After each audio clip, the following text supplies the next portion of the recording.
ഉത്രാളിക്കാവ് പൂരത്തിന്റെ സമാപന ചടങ്ങുകളുടെ ഭാഗമായി കുമരനെല്ലൂർ ദേശത്തിന്റെ നിറമാലയും ചുറ്റുവിളക്കും ക്ഷേത്രത്തിൽ നടന്നു.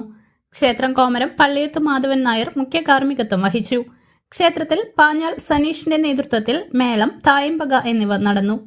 ഉത്രാളിക്കാവ് പൂരം കുമരനെല്ലൂർ ദേശം president A.K. Satheesh Kumar, secretary P.A. Vipin, working president K. Balakrishnan, K.R. Ramesh, Vijayan Poonoth, Sivasankaran K. Sreenath Puzhankara എന്നിവർ ചടങ്ങുകൾക്ക് നേതൃത്വം വഹിച്ചു.